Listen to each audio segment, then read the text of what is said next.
کہ تمہیں سلام بھی دوں اور یہ بتاؤں کہ تمہاری دعا قبول ہو گئی جو تمہارے لیے مانگی گئی، اور تمہیں اللہ نے جو مال دیا ہے اس میں سے میری مدد کرو۔ وہ مجوسی کہتا ہے میرے ساتھ اندر چلو، کمرے کے اندر لے گیا اور اندر جا کر کہتا ہے مجھے کلمہ پڑھاؤ، ہیں؟ اور اس کے ہاتھ پر کلمہ پڑھنا شروع ہو گیا، اشہد ان لا الہ الا اللہ وحدہ لا شریک لہ واشہد ان محمدا عبدہ ورسولہ۔ اب یہ نیک آدمی حیران کہ میں نے تو کچھ بھی نہیں کہا، اس نے کلمہ پڑھنا شروع کیا۔ اب اس نے فوراً کیا کیا، اپنی بیٹی کو بلایا، اپنے بیٹے کو بلایا، کہا دیکھو میں نے کلمہ پڑھ لیا ہے، میں مسلمان ہو گیا ہوں، اگر تم مسلمان ہوتے ہو تو ٹھیک ہے ورنہ میرا تمہارا رشتہ ختم۔ بچے کہتے ہیں ابا جان آپ ہمارے والد ہیں، ہم بھی کلمہ پڑھتے ہیں۔ بچے مسلمان ہو گئے۔ اب اس نے تمام جو تاجر اس کے گھر میں موجود تھے سب کو کہا سنو میں مسلمان ہو گیا ہوں، تم میں آج جو مسلمان ہو جائے، جو میرے پیسے تمہاری طرف ہیں میں معاف کر دوں گا، اور اگر مسلمان نہیں ہوتے ہو میرا حساب دو، میرا آج سے تم سے تعلق ختم۔ کئی لوگوں نے کلمہ پڑھنا شروع کر دیا، مسلمان ہو گئے۔ اب یہ جو نیک بندہ پیغام لے کر آیا تھا یہ پریشان ہو گیا، کہتا ہے بھائی مجھے بتاؤ تو صحیح ماجرا کیا ہے، ابھی تو میں نے بات پہنچائی ہے، آپ نے بھی کلمہ پڑھ لیا، آپ کی فیملی کے لوگ، آپ کے دوست بھی کلمہ پڑھنے لگے ہیں، مجھے بات تو بتائیں۔ کہا بات اب میں تمہیں بتاتا ہوں، بات یہ ہے کہ میری بچے اور بچی کی شادی کچھ دنوں پہلے ہوئی ہے۔ اچھا مجوسی مذہب میں بھائی بہن کی شادی بھی لوگ کیا کرتے ہیں، کہ میرا بیٹا اور میری بیٹی ہے، میں نے ان دونوں کی شادی کی تھی، بہت بڑی دعوت کی، بڑے جناب کھانے پکائے، اور میں نے جب دعوت سے فارغ ہوا اپنے کمرے میں جا کر لیٹا تو مجھے اپنے گھر کے برابر کے ایک چھوٹے سے گھر سے رونے کی آواز آئی۔ میں نے کان لگایا تو ایک بچی کی آواز تھی جو اپنی ماں سے کہہ رہی تھی اماں جان ہمارے پڑوسی نے اچھا معاملہ نہیں کیا،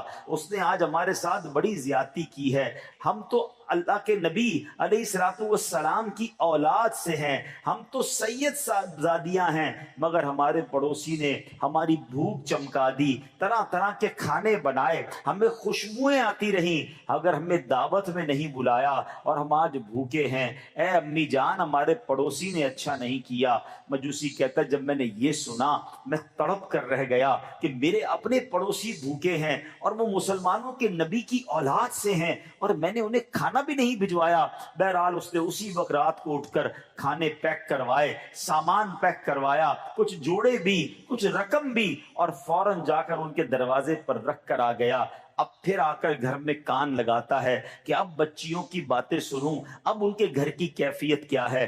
دروازہ کھلا، کھانا اور تحفے اندر گئے، بچی بڑی خوش ہے، ماں سے کہتی امی جان دیکھو تو صحیح ہمارے پڑوسی نے کتنی ساری چیزیں بھجوائی ہیں، تو ماں کہتی بیٹا کھانا کھا لو، مگر وہ بیٹی رک جاتی ہے، کہتی اماں جان ہم کیسے کھانا کھائیں، یہ کھانا تو غیر مسلم کے گھر سے آیا ہے، یہ تو مسلمان نہیں ہے۔ سبحان اللہ۔ تو ماں کہتی بیٹا اب ایسا کرو، پڑوسی نے تو تحفہ بھیج دیا ہے، ہم اسے دعاؤں کا تحفہ دیتے ہیں۔ اب سید زادی نے ہاتھ اٹھائے اور دعا کرتی ہے کہ اے امی جان میں دعا کرتی ہوں آپ آمین کہیں کہ اللہ ہمارے پڑوسی کو ایمان کی دولت نصیب کر دے، اور ہم دعا کرتے ہیں کہ یا اللہ جس طرح اس نے آل رسول کی خدمت کی ہے قیامت کے دن نبی پاک کی اسے شفاعت نصیب کرنا۔ ماں بیٹی دعا کر رہی ہیں، اللہ اکبر۔ مجوسی کہتا ہے یہ کل کی تو بات ہے کہ یہ ماں بیٹی دعائیں کر رہی ہیں اور آج تمہارے نبی نے میرے پاس تمہیں بھیج دیا ہے اور یہ بھی کہا ہے کہ وہ دعا قبول ہو گئی ہے۔ سبحان اللہ۔ پھر میں کیوں نہ ایمان لے آؤں، پھر میں کیوں نہ ان کا کلمہ پڑھ لوں۔ اللہ اکبر۔ اب وہ مجوسی کہتا ہے سنو سنو، میری بیٹی اور بیٹے کی جب شادی ہوئی تھی تو میں نے ان کو آدھی جائیداد دے دی تھی، آدھی جائیداد اپنے پاس رکھی تھی، مگر اب چونکہ دونوں مسلمان ہو گئے ہیں ان دونوں میں اب جدائی کر دی گئی ہے، آدھی جائیداد بچ گئی ہے، سنو یہ آدھی جائیداد میں تمہارے نام کرتا ہوں، جاؤ یہ مال لے کر جاؤ اپنے بچوں کے ساتھ خوشحالی والی زندگی گزارو۔ اے میرے پیارے اسلامی بھائیوں، اس ایک واقعے سے کتنے درس ملتے ہیں۔ تکلیف ہو، پریشانی ہو، کسی سے نہ کہیں۔ آج کل پرابلم یہی تو ہو گیا ہے کہ اب اپنے دکھ اپنے پرابلم دنیا والوں کو بتاتے ہیں چھوٹی چھوٹے مسئلے کے لیے کبھی اس کے پاس کبھی اس کے پاس. نہیں، دنیا والے مدد نہیں کرتے. دنیا والے بعض اوقات تو مذاق اڑاتے ہیں، بعض اوقات تو ہماری پرابلم کو دیکھ کر انجوائے کر رہے ہوتے ہیں. تو ہمیں سرکار دو عالم علیہ الصلوۃ والسلام کی بارگاہ میں خوب درود پاک پڑھنے چاہیے. درود پاک ویسے بھی پریشانیوں کو لے جاتا ہے. اس نیک آدمی نے کیا کیا؟ کھانے کو کچھ نہیں تھا، مگر کیا شاندار پلان کیا کہ بچوں کو بٹھایا اور سب نے دکھی دل کے ساتھ اپنے نبی کو یاد کرنا شروع کر دیا، درود پاک پڑھنا شروع کر دیے. اور آقا پھر کیسے کریم ہے. ایک بات تو یہ سیکھنے کو ملی. دوسری بات، اس بے ایمان مجوسی نے جو آگ کی پوجا کرتا تھا، اس نے کیا کیا؟ اس نے آل رسول کی تعظیم کی، اس نے سرکار کی آل کی خدمت کی. کیا مل گیا اس کو سب سے بڑی دولت مل گئی نا. پہلے دنیاوی مال تھا، ایمان نہیں تھا. آل رسول کی خدمت کا صدقہ یہ ملا کہ اللہ نے اسے ایمان والا بنا دیا. اور سبحان اللہ، دعا کیا ملی ہے کہ قیامت کے دن رسول پاک کی شفاعت بھی ملے گی. تو یہ بھی سیکھنے کو ملا کہ سبحان اللہ، سرکار علیہ الصلوۃ والسلام کی آل کی خدمت کیجیے. آج ہمارے اطراف میں بھی صحیح العقیدہ کوئی سنی سید ہے، اس کی خوب خدمت کیجیے. یہ نصیب والوں کو حصہ ملتا ہے. بلکہ میرے شیخ طریقت امیر اہل سنت تو اہل بیت سے، آل رسول سے اتنا پیار کرتے ہیں کہ آپ نے فرمایا کہ اپنی کمائی کا کچھ حصہ مختص کر دیں آل رسول کی خدمت کے لیے، اور پھر اس حصے سے سید خاندانوں کی، سید صاحبان کی خدمت کریں. ارے جس کے نانا کا صدقہ کھا رہے ہیں، اگر ان کی اولاد کی خدمت کر دیں گے تو انشاءاللہ بیڑا پار ہو جائے گا. رسول کی خدمت کریں گے انشاءاللہ. ادب کریں، جب پتہ چلتا ہے یہ سید ہیں، ان سے ادب سے بات کریں، ان کو احترام سے پیش آئیں. سبحان اللہ. امیر اہل سنت ہمارے بانی دعوت اسلامی کا تو بڑا پیارا انداز ہے کہ اگر کوئی چیز تقسیم کر رہے ہیں، پتہ چل جائے یہ سید ہے، اسے ڈبل عطا فرماتے ہیں. سبحان اللہ. تو بہت سارے طریقے ہو سکتے ہیں جس سے آپ سید صاحبان کی خدمت کریں. اور پھر درود پاک کی فضیلت کا بھی پتہ چل گیا. آج جو جامعۃ المدینہ ٹنڈ و جام میں بن چکا ہے، جس کا افتتاح ہے، سبحان اللہ، وہ ایک بڑی کمال کی ہستی کے نام پر ہے، امام غزالی رحمت اللہ تعالی. امام غزالی کا نام پتہ ہے کیا ہے؟ محمد بن محمد غزالی. یعنی آپ کا نام بھی محمد، آپ کے والد کا نام بھی محمد، آپ کے دادا کا نام بھی محمد. آپ کے والد صاحب جو تھے نا، شیخ محمد، یہ بڑے کمال کی شخصیت تھے. علماء کا بڑا ادب کرتے تھے، علماء کی محفلوں میں جاتے تھے. آپ کو بیٹے کی بڑی تمنا تھی، تو شیخ محمد جب کسی محفل میں جاتے، وہاں جا کے دعا کرتے کہ یا اللہ مجھے بیٹا بھی عطا فرما اور اسے عالم بھی بنا دے، اسے دین کا عظیم مبلغ بنا دے. ابھی ہم سب کے لیے یہ بھی درس ہے. لوگ بیٹا تو مانگتے ہیں، مگر اس لیے مانگتے ہیں کہ میرا وارث آ جائے، میری نسل آگے بڑھے، میرا گھر کا کوئی سہارا آ جائے. اگر اس میں یہ نیت شامل کر لی جائے کہ اللہ بیٹا بھی دے اور اس بیٹے کو دین کا عظیم عالم بھی بنا دے، اے اللہ اسے مفتی بنا دے، اسے مبلغ بنا کہ جو جا کر دنیا بھر میں دین کی خدمت کرے اور میرا نام روشن کرے. تو ہمیں یہ سوچ رکھنی چاہیے. اللہ نے ان کی دعا کیسی قبول کی کہ اللہ نے ان کو ایسا بیٹا دیا جو کروڑوں لوگوں کی تقدیر بدلنے والا بن گیا. اور سبحان اللہ، جب بیٹا ہوا تو بیٹے کا نام بھی انہوں نے محمد رکھا. اپنا نام بھی محمد تھا، ان کے والد کا نام بھی محمد تھا، اپنے بیٹے کا نام بھی محمد رکھا. اور پھر رہتی دنیا سبحان اللہ انہیں امام غزالی کے نام سے جانتی ہے. امام غزالی رحمت اللہ تعالی علیہ کے یہاں جو بیٹا ہوا اس کا نام آپ نے حامد رکھا. اسی لیے امام غزالی ابو حامد آپ کی کنیت ہے.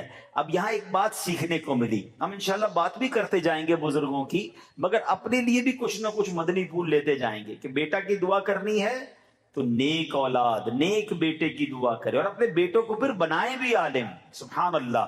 سوچے نا کتنی بڑی فضیلت ہے اس والد کے لیے کہ جس کا بیٹا عالم دین بن جائے. اب ایک اور بات یہ سیکھنے کو ملی کہ نام کیا رکھا؟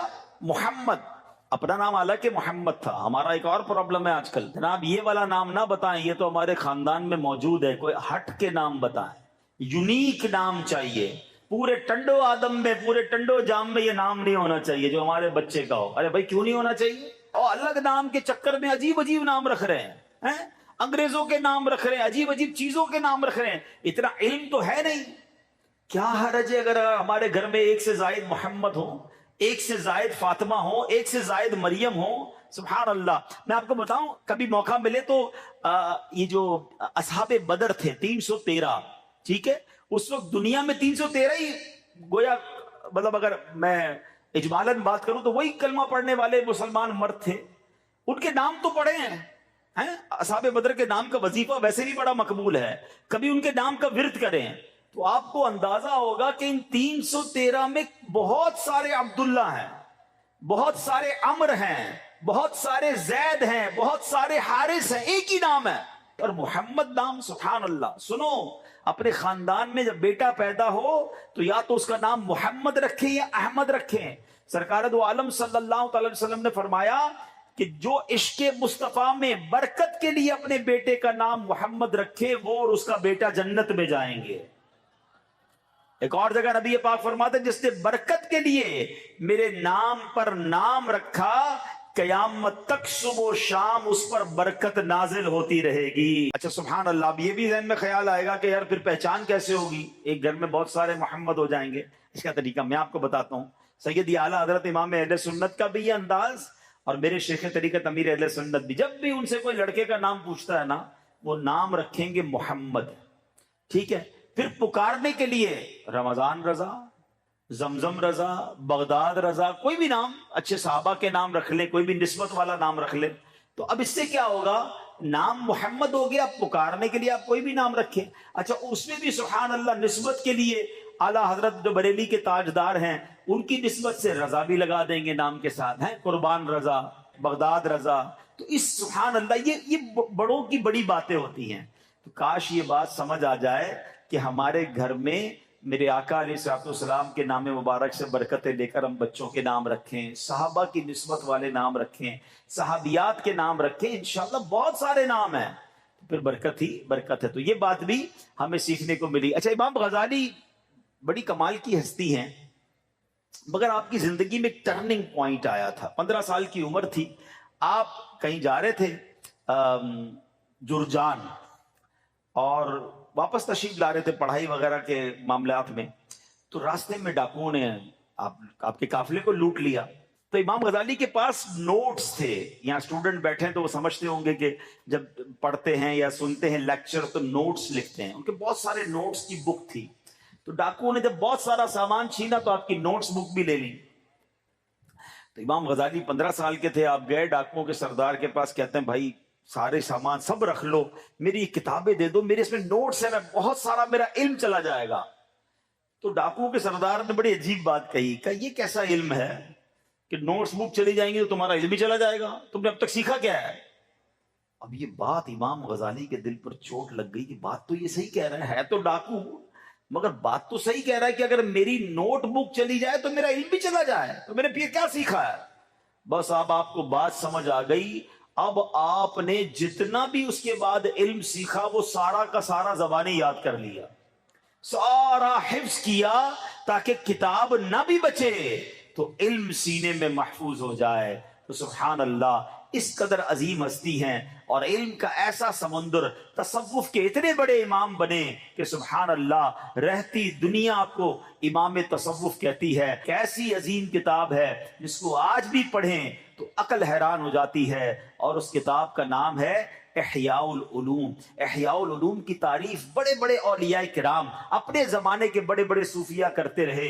اور سبحان اللہ اس کتاب کی اہمیت کو ذرا امیر اہل سنت کے الفاظ کے ذریعے سمجھیے. شیخ طریقت امیر اہل سنت بانی دعوت اسلامی امام غزالی اور ان کی کتاب احیاء العلوم کے بارے میں کیا فرماتے ہیں؟ آپ فرماتے ہیں کہ الحمدللہ جہاں میرے آقا اعلیٰ حضرت امام اہل سنت مولانا الشاہ امام احمد رضا خان علیہ رحمت الرحمان کا عقائد و اعمال کی پختگی کے معاملے میں مجھ پر فیضان ہے، وہاں باطن کی اصلاح میں حجت الاسلام سیدنا امام محمد بن محمد غزالی کا مجھ پر بڑا احسان ہے۔ امام غزالی کی منہاج العابدین اور احیاء العلوم وغیرہ پڑھتے ہوئے بارہا ایسا محسوس ہوتا ہے گویا مجھے ہی کان پکڑ کر سمجھا رہے ہیں کہ بڑا نیک بنا پھرتا ہے، ذرا اپنے آپ کو تو دیکھ، تجھ میں تو یہ بھی خرابی ہے، تیرے اندر تو وہ بھی برائی ہے۔ نیز جب بھی پڑھو ایسا لگتا ہے کہ روح کو نئی نئی غذائیں مل رہی ہیں۔ ان کی کتب ایک آدھ بار پڑھ کر رکھ دینے والی نہیں، زندگی کے آخری سانس تک پڑھے جانے کے لائق ہے۔ سرکار اعلیٰ حضرت اور امام غزالی کی مبارک کتابیں اگر مطالعے میں نہ آتی تو شاید میں برباد ہو جاتا۔ خدا کی قسم، حجت الاسلام امام بن محمد غزالی نے احیاء العلوم لکھ کر امت پر احسان عظیم فرمایا ہے۔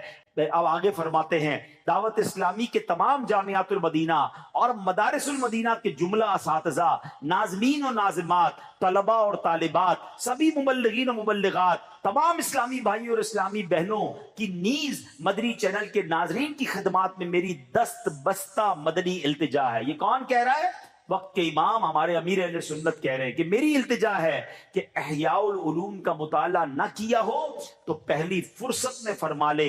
اللہ تعالیٰ ان کے مزار پر کروڑوں رحمتوں کی بارش نازل فرمائے اور ان کے فیوز و برکات سے ہمیں مالا مال فرمائے۔ امام غزالی کی ابھی بات ہو رہی تھی نا، آپ کا بھی ایک فرمان سنیے۔ آپ کہتے ہیں علم کامیابی کی بنیاد اور دین کا کتب ہے۔ سبحان اللہ، علم کے بغیر کامیابی نہیں ملتی۔ آپ کو پتہ ہے اس دنیا میں سب سے پہلے جس انسان کی تخلیق کی گئی حضرت آدم علیہ نبینا علیہ السلام، ٹھیک ہے؟ ہم آدمی کیوں کہلاتے ہیں؟ کہ حضرت آدم کی اولاد ہیں۔ اور آپ کو پتا ہے حضرت آدم کو اللہ نے کیسا علم دیا؟ آپ کو فرشتوں سے سجدہ کروایا گیا۔ ایک بڑی ڈیبیٹ ہے قرآن میں، بڑی تفصیل ہے کہ اللہ نے جو فرشتوں سے مکالمہ کیا، فرشتے کہنے لگے اے اللہ تو اس کو خلیفہ بنائے گا جو زمین پر جا کر اس کی قوم، اس کی جو اولاد ہے وہ قتل و غارت گری کرے گی۔ اللہ پاک نے فرمایا میں وہ جانتا ہوں جو تم نہیں جانتے۔ اور پھر رب نے کچھ اشیاء کے نام پوچھے کہ بتاؤ اس کے نام کیا ہیں۔ کچھ علوم کے سوالات ہوئے،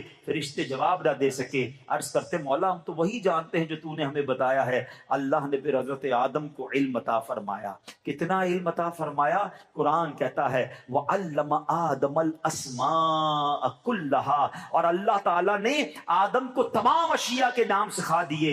کیسا علم تھا؟ اللہ اکبر، ذرا سنیے گا، ایمان تازہ ہو جائے گا کہ علم کتنا تھا۔ حضرت آدم علیہ السلام کا علم شہرائے آفاق تفسیر قرآن روح البیان میں موجود ہے، جو مفسر قرآن شیخ اسماعیل حقی رحمت اللہ تعالیٰ نے لکھا۔ اللہ تعالیٰ نے حضرت آدم علیہ السلام کو تمام چیزوں کے نام تمام زبانوں میں سکھا دیے، اور ان کو تمام ملائکہ کے نام، تمام اولاد آدم کے نام، تمام حیوانات، نباتات، جمادات کے نام، ساری دنیا کی بستیوں کے نام، پرندوں کے نام، تمام درختوں کے نام، آئندہ عالم میں وجود میں آنے والے سب کے نام، قیامت تک پیدا ہونے والے تمام جانداروں کے نام، تمام کھانے پینے کی چیزوں کے نام، جنت کی تمام نعمتوں کے نام، تمام چیزوں اور سامانوں کے نام، یہاں تک کہ پیالہ اور پیالی کے نام۔ اللہ اکبر! اور یہ کتنی زبانوں میں؟ حدیث پاک میں آتا ہے کہ اللہ نے حضرت آدم علیہ السلام کو 7 لاکھ زبانیں سکھائی تھی۔ اللہ اکبر!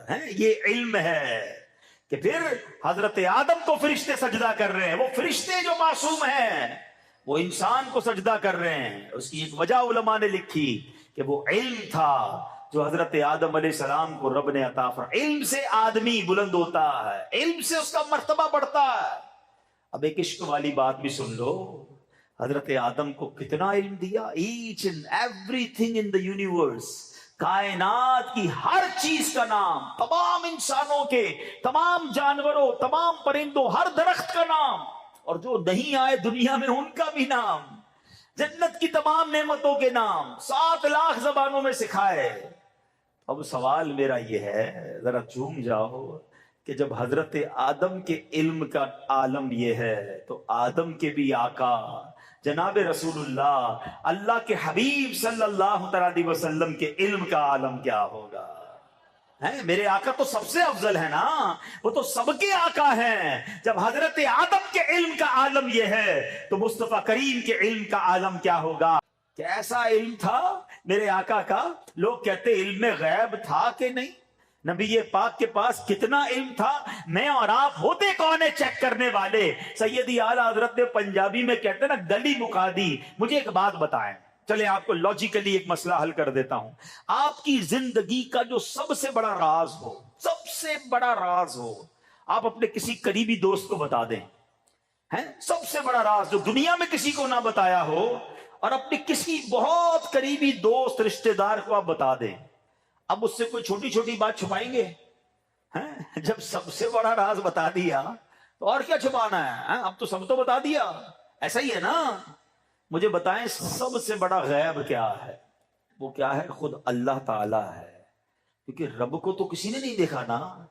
حضرت آدم سے لے کر حضرت عیسیٰ علیہ السلام تک کم و بیش جتنی بھی 1,24,000 کم و بیش جتنے انبیاء ہیں، سب اللہ کی بات کرتے رہے، اپنی آنکھوں سے، سر کی آنکھوں سے رب کو کسی نے نہیں دیکھا تھا۔ سب سے بڑا غیب خود رب العالمین ہے، ایسا ٹھیک ہے؟ بات سمجھیے گا۔ اب جس رب نے اپنا آپ ہی اپنے حبیب کو دکھا دیا ہے، اپنا آپ ہی اپنے حبیب کو ظاہر کر دیا، اپنے حبیب کو معراج پر بلا کر اپنا دیدار کرا دیا، تو اب اور کون سا غیب باقی بچتا ہے جو رب اپنے حبیب کو نہ بتائے؟ یہ شان ہے میرے آقا کی۔ پھر آتا ہوں، بات علم کی بات ہے، آج ایک علم کی مجلس ہے، علم دین کا شوق دل میں پیدا کرو۔ جو لوگ مجھے مدری چینل پر سن رہے ہیں، آج دنیا بھر میں دوڑے لگی ہیں، یہ ڈپلوما، یہ جناب کورس، تو فلاں ٹیکنالوجی۔ میں نہیں کہتا دنیاوی تعلیم حاصل نہ کریں، مگر سبحان اللہ آپ مجھے پوری ہماری ہسٹری میں، ہمارے قرآن و حدیث میں کہیں کسی ایک انجینئر، کہیں کسی ڈپلوما ہولڈر، کہیں کسی پی ایچ ڈی اسکالر کی آپ مجھے فضیلت نہیں بتا سکتے۔ اگین ہم دعوت اسلامی والے دنیاوی تعلیم کے خلاف نہیں ہیں، مگر ایک بات تو ضرور کہیں گے، دنیاوی وہ تعلیم ضرور درست نہیں ہے جو آپ کو دین سے دور کر دے، جو اللہ سے دور کر دے، اللہ کے حبیب سے دور کر دے، جو اسلام پر اعتراض کرنے والا بنا دے، وہ تعلیم کسی کام کی نہیں۔ ہاں آپ شرعی باؤنڈری کے اندر رہ کر دنیاوی علوم حاصل کریں، ٹھیک ہے، یہ اوکے ہے، مگر مجھے ایک بات تو بتاؤ نا کہ سبحان اللہ حافظ قرآن کے فضائل آپ کو قرآن و حدیث میں ملیں گے، عالم دین کے فضائل آپ کو قرآن و حدیث میں ملیں گے، اور پتہ ہے کیسے فضائل ملیں گے؟ ایمان تازہ ہو جائے گا۔ آئیے میں آپ کو ایک حدیث سناتا ہوں، کیوں نہ علم دین کا شوق ہمارے دل میں پیدا ہو جائے، کیوں نہ ہم آگے بڑھیں۔ پہلے ایک حدیث سن لو، کون سا علم سیکھنا ہے؟ حدیث پاک میں آتا ہے، اللہ کے نبی فرماتے ہیں علم دین سیکھنا ہر مسلمان پر فرض ہے، اور طالب علم دین کے لیے ہر چیز، یہاں تک کہ سمندر میں مچھلیاں بھی مغفرت کی دعا کرتی ہیں، ہر چیز دعا کرتی ہے اس کے لیے، سمندر کی مچھلیاں بھی طالب علم دین کے لیے دعا کرتی ہے۔ سبحان اللہ۔ تو اے میرے پیارے اسلامی بھائیوں، اب جو ہم نے حدیث پاک سنی ہے نا کہ علم دین سیکھنا فرض ہے، اب کون سا علم دین، کون سا علم سیکھنا فرض ہے؟ ذرا یہ سمجھ لیجئے گا، اس کی وضاحت سن لیجئے۔ اس حدیث پاک سے یہ دنیا کا کالج اور یونیورسٹی کا علم مراد نہیں ہے۔ جس علم کو فرض کہا گیا، آؤ میں بتاتا ہوں وہ کون سا علم ہے۔ سب سے پہلے اسلامی عقائد کا علم سیکھنا فرض ہے۔ پتا تو ہو اللہ کے بارے میں عقیدہ کیا ہے، رسول کے بارے میں ہمارا عقیدہ کیا ہے، جناب فرشتوں اور قیامت، جنت اور دوزخ کے بارے میں ہمارا عقیدہ کیا ہے۔ آج تو عقائد ہی نہیں پتا، جس کی بات سنے کنفیوز ہو جاتے ہیں۔ اپنا عقیدہ مضبوط کرو، اپنے عقائد مضبوط کرو، یہ سب سے پہلا فرض ہے۔ آگے چلیے، فرمایا اس کے بعد نماز کے فرائض اور شرائط اور مفسدات، یعنی جن سے نماز درست ہو جاتی ہے، جن چیزوں سے نماز ٹوٹ جاتی ہے، اس کا علم سیکھنا فرض ہے۔ رمضان مبارک کی تشریف آوری ہو جائے تو جس پر روزے فرض ہو اس پر روزوں کا علم سیکھنا ضروری ہو جاتا ہے، جس پر زکوٰۃ فرض ہو اس پر زکوٰۃ کے ضروری مسائل سیکھنا فرض ہے۔ اسی طرح حج فرض ہو جائے تو حج فرض ہونے کی صورت میں حج کا علم سیکھنا فرض ہے۔ نکاح کرنا چاہے تو نکاح کا علم سیکھنا ضروری ہے۔ تاجر کے لیے تجارت کا علم سیکھنا ضروری ہے۔ خریدار اگر کوئی خریداری کرنے جاتا ہے، خریداری کے احکام سیکھنا ضروری ہے۔ نوکری کرنے والے کو نوکری کا علم ضروری ہے۔ نوکر رکھنا ہے، اجارے کا علم سیکھنا ضروری ہے۔ سبحان اللہ۔ تو پتہ یہ چلا ہر مسلمان عاقل و بالغ مرد و عورت پر اس کی موجودہ حالت کے مطابق مسئلے سیکھنا فرض عین ہے. اب ذرا غور کیجئے, آج موبائل بیٹھ کر گھنٹوں سوشل میڈیا پہ نکل جاتے ہیں, پتہ نہیں کیا کیا دماغ میں آ رہا ہے, وہ نالج آ رہی ہے جس کی ضرورت نہیں ہے, ان نون نالج دماغ میں گھس رہی ہے. ہمیں کیا پڑی برازیل میں آج کیا ہوا, آج امریکہ کے ریگستان میں کیا ہوا, ہمیں کوئی ضرورت نہیں ہے سیکھنے کی, لیکن چونکہ فیس بک کھول کے بیٹھے ہیں, سوشل میڈیا کھلا ہوا ہے, دنیا بھر کی خطرناک خبریں ہوں, اچھی خبریں ہوں, بری خبریں ہوں, خامہ خواہ ہمیں مل رہی ہیں جس کی ہمیں ضرورت نہیں ہے. مگر نماز پڑھنی ہے وہ نہیں آتی, وضو کرنا ہے وہ نہ سیکھا, پاک ہونے کے لیے غسل کا سیکھا, گھر میں جنازہ ہو جائے جنازہ پڑھنا نہیں آتا, ہمارے گھر میں بیعت ہو جائے بیعت کو غسل دینا نہیں آتا, تجارت بچپن سے کر رہے ہیں, تجارت کے اصول نہیں سیکھے, مگر گھنٹوں چائے کے ہوٹل پر بیٹھ کر دنیا بھر کی بحث کر رہے ہوں گے. ایسا لگتا ہے ملک کا سارا نظام ہی ہم چلا رہے ہیں, مگر جو فرض علوم تھے, جو سیکھنا ضروری تھا, وہ ہم نہیں سیکھ رہے. خدا را ایسی زندگی نہ گزارے, علم سے اتنا دور نہ رہیں, کہیں ایسا نہ ہو اللہ کی بارگاہ میں جواب دینا بھاری پڑ جائے. اب آئیے میں آپ کو بتاتا ہوں ہمارے اسلاف کس قدر علم دین سے محبت کرتے تھے, کیسا شوق تھا, کتنا ٹریول کرتے تھے.